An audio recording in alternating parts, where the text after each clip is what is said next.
Bismillahirrahmanirrahim. Assalamu alaikum vatandaşlar. Benim nickname'im, lakamım Musa. Birinciden açacak zadım. Men bugün bayram doğumumuzu hanım uyamızı goldama için çıkış ediyorum. Siz hak yolundasınız, adalet yolunda. Adalet, hak yolunda yören yanında Allah vardır. Allah goldayandır. İkinciden açacak zadım hem çıkış edenlere sağ olsun açacak. Mitingler katnaşanlar Kipr'de, Türkiye'de, Amerika'da, Rusya Federasyası'nda, başka yerde Ukrayna'da olsun aktivlerini alıp barayan taliplerimiz var, yaşlarımız var. Şolara köp sağ olsun açacak. Allah'dan kaçsın, Allah razı olsun. Üçüncüden çıkış etmediklere yüzlenecek.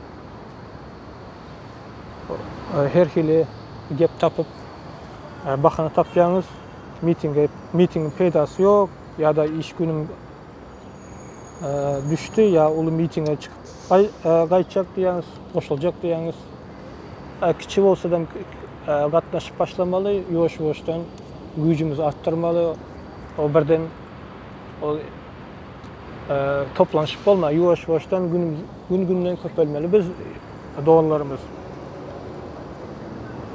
Ben size bugün bir rivayet edip verecek. Kur'an-ı Kerim'den bu Kur'an-ı Kerim bizim Kur'an-ı Kerim'de bizim geçmişimiz, geleceğimiz yazıklıdır. Şu Kur'an-ı Kerim'de 20. suranın Taha surası her ayeti bize değişti. Şunu fikirlenip, şundan mani çıkarıp okumalı.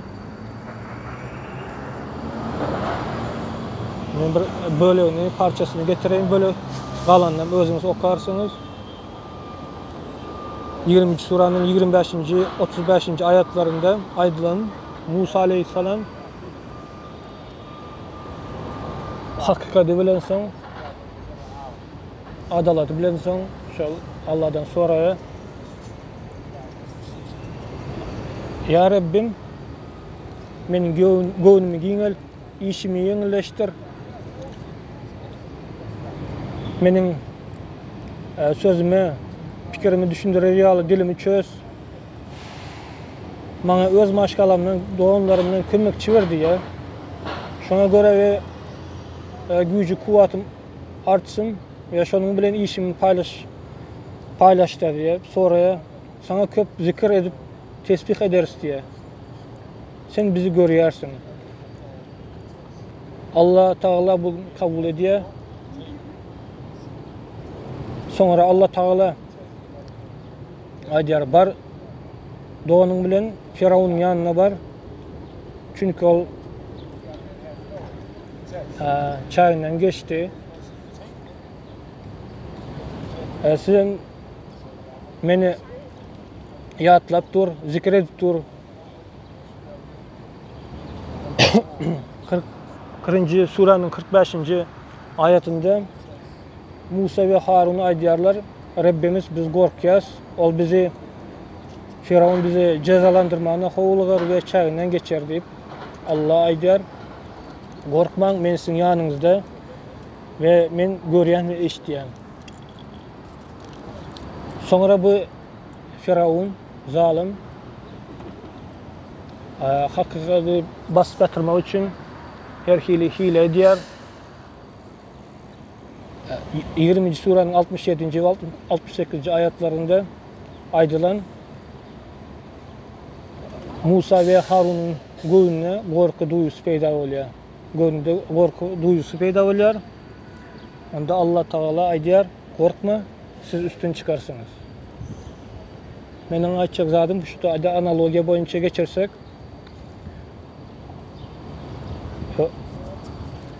Mısır'daki bolan halk bizim Türkmenistan'daki ulçuğa düşen halkımız Firavun bu karamguly ve onun diktatörlük rejimi, tohumu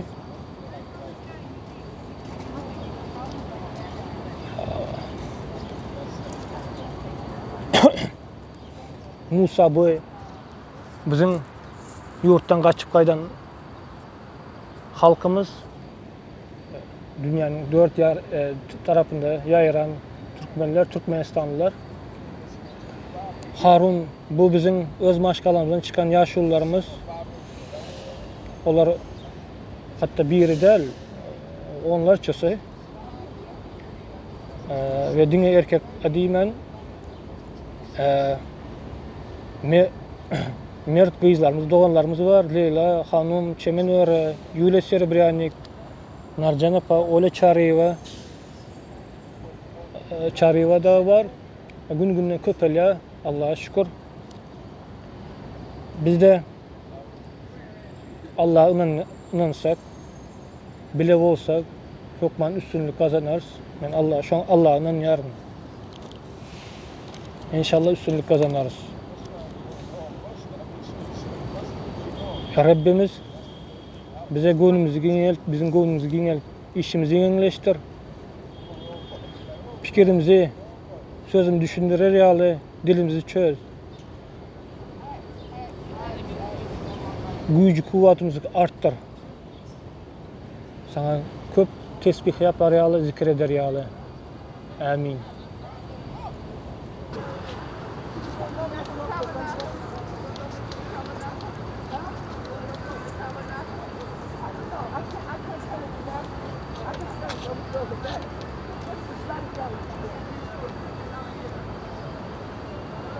Hoş sağ olun.